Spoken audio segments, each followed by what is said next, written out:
developments. For our audiences, we're going to move on from this story now to what is perhaps our top story of the day today. This was a big story that came out of yesterday.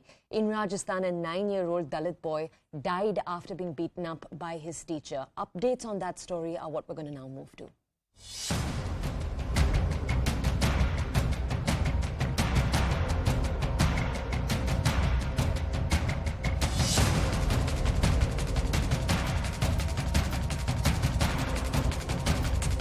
Rape के झगड़े, अत्याचार और खासा student पे उसके लिए विशेषकर सत्य बोलाना चाहिए मुख्यमंत्री जी को, और उस पर एक दिन पूरे दिन चर्चा होनी चाहिए।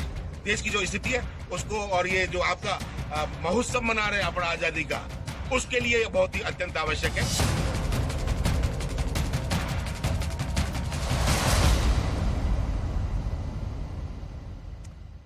As we just said, we're going to take you in our next story to Rajasthan, where the Deputy Chief Minister Sachin Pilot and a delegation of BJP leaders will be visiting Jalore, which is the region that the young boy was from today.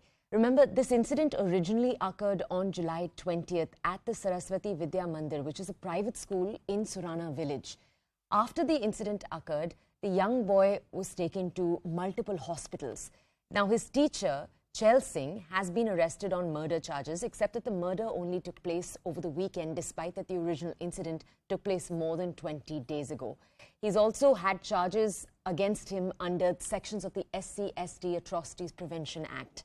There is anger within the Congress party itself, because remember, Rajasthan is a Congress-ruled state. There is much anger within the Congress party over the incident. Congress leaders from Dalit communities in particular have called for stricter laws to protect Dalits, because Rajasthan, remember, is the state that sees the highest rate of crimes against SCs and STs, according to the most recent data available. Congress MLA Panachand Meghwal has also tendered in his resignation as a mark of protest. Now, we're also going to be seeing a number of other visits through the day today.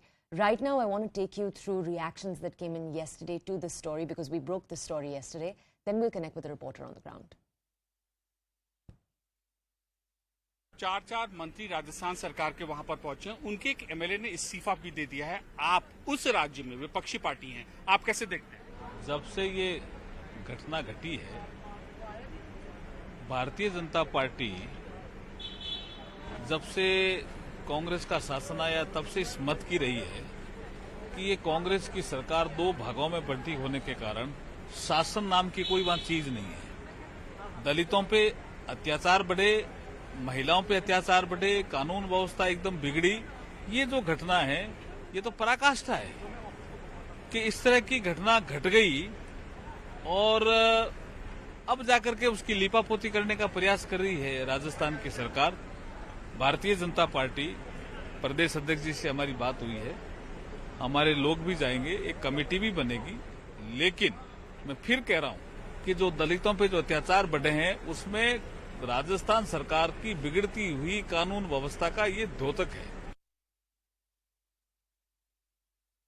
दलित समाज 75 साल के बाद भी doctor Bhimrao Ambedkar ने जो सपना देखा था कि दलित समाज का उत्थान हो, दलित समाज आगे बढ़े, दलित समाज को समानता का अधिकार मिले, लेकिन आज भी 75 साल के बाद भी हमारे समाज में जिस प्रकार से ओछी मानसिकता है, क्योंकि समाज कंटक कोई जाति विशेष का नहीं होता है, वह उसके अंदर एक अलग विचारधारा व्यक्त होती है, वो पूरे समाज को बदनाम करता है। इस प्रकार के जो असामाजिक तत्व समाजों में, उनका विरोध हम लोगों को करना होगा। लेकिन आज हिंदुस्तान का दलित समाज अपने आप को ऐसा ही महसूस कर रहा है, और जिस प्रकार की घटना जो पिछले लंबे समय से दलितों के साथ घटती जा रही है, उसको देखते हुए मुझे आहत हुआ है। जुनून है कि मैं अपने आप को रोक नहीं पा रहा हूँ, क्योंकि जो सम्मान मुझे डॉक्टर भीमराव अम्बेडकर की देन की वजह से मिला है, आज वो सम्मान में उस सम्मान की रक्षा नहीं कर पा रहा हूँ, इसलिए मुझे आज मेरे पद से इस्तीफा दे रहा हूँ। रेप के झगड़े, अत्याचार और खासा स्टूडेंट पे उसके लिए विशेषकर सत्य बोलाना चाहिए मुख्यमंत्री जी को, और उस पर एक दिन पूरे दिन चर्चा होनी चाहिए। देश की जो स्थिति है उसको, और ये जो आपका महोत्सव मना रहे हैं अपना आजादी का, उसके लिए बहुत ही अत्यंत आवश्यक है उस पर चर्चा हो, और तो निकल के आए उसके आधार पर ये चीजें निकले। 5 लाख दे दिए, कौन सी रेट निकाल दी भाई? 5 लाख की एक व्यक्ति की 5 लाख की मौत कौन सी है, और एक की 50 लाख कौन सी है, जिसको बिना मांगे मिल रहा है, और यहाँ तो डिमांड भी कर रहे थे। तो ये असमानता को समानता में लाना पड़ेगा, सबसे पहले यहीं से स्टार्ट करनी पड़ेगी। कि दोनों केसों में 50 लाख रुपए और 2 नौकरी चाहिए हमको। All right, my colleague Bhavani Deora is with us right now to bring us more details on this story. He's with us from Rajasthan. I'm going to proceed to ask him a series of questions in Hindi. We'll translate after to English. Bhavani ji हमारे साथ अभी जुड़ने के लिए धन्यवाद। भवानी जी, इस कहानी में, इस खबर में जो राजनीति हुई है उसके बारे में हम आपसे 1-2 मिनट में पूछेंगे। पहले हम आपसे ये जानना चाहते हैं, कल तक जो इन्वेस्टिगेशन चल रहा था इस केस में, पुलिस का कहना था कि इसमें कोई कास्ट का एंगल नहीं है। क्या वो बदला है आज? देखिए, जो है पहले बात तो ये है कि पुलिस का अभी भी यही कहना है कि इसमें कास्ट एंगल नहीं है, क्योंकि जो बात कही जा रही है, जो पुलिस की ओर से कहा जा रहा है कि उसकी जो हत्या हुई है उसकी इन्वेस्टिगेशन की, जो उसकी मौत हुई है उसकी इन्वेस्टिगेशन की जा रही है कि क्या पिटाई की वजह से उसकी मौत हुई है, क्योंकि पिटाई हुई है ये एस्टेब्लिश हो रहा है। लेकिन जो ये कहा जा रहा है कि जो मटकी रखी हुई थी, मटकी से जो पानी पी लिया टीचर की मटकी से, उसकी वजह से पिटाई की, उसको पुलिस अभी तक डिनाई कर रही है।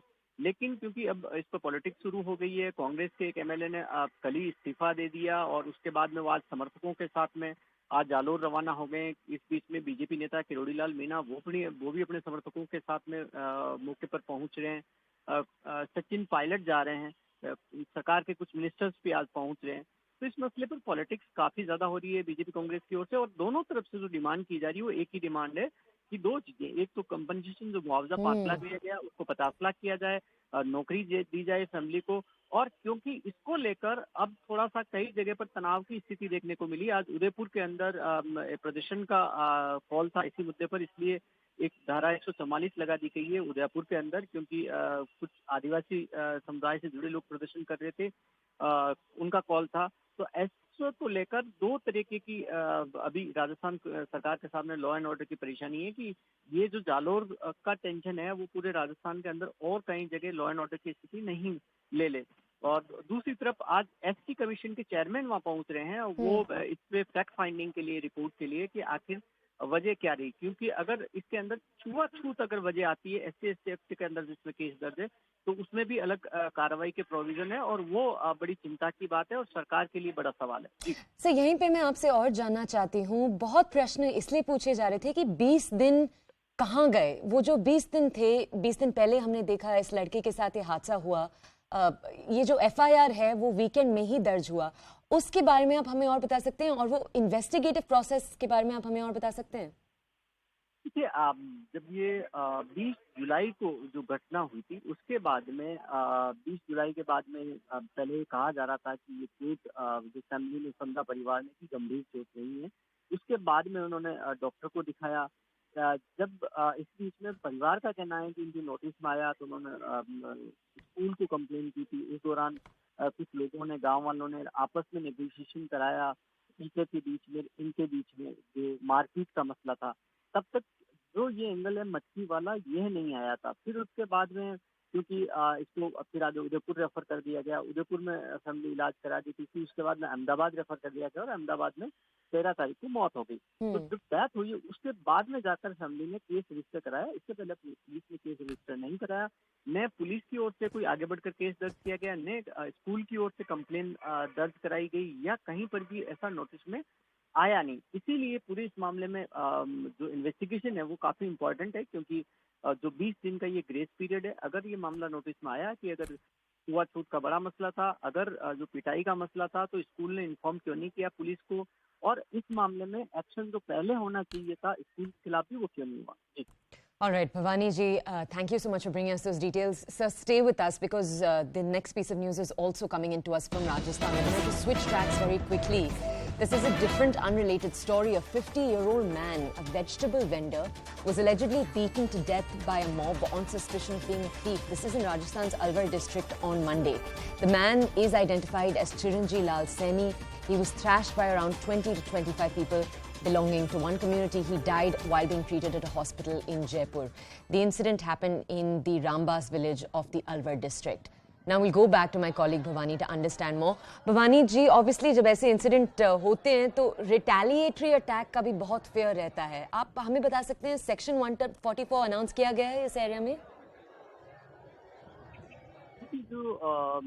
ये जो अलवर की घटना है, जहाँ पर जो हुआ ये था कि कोई ऐसी इंफॉर्मेशन थी कि कोई चोरी से जुड़ा हुआ मसला था और वहाँ पर ये इंफॉर्मेशन मिली थी कि कुछ लोग आ रहे हैं ट्रैक्टर चोरी को लेकर। उसके बाद में उसका पीछा कर रहे थे पुलिस और ग्रामीण पीछा कर रहे थे। इस बीच में वो ट्रैक्टर छोड़ के भाग गए खेतों में।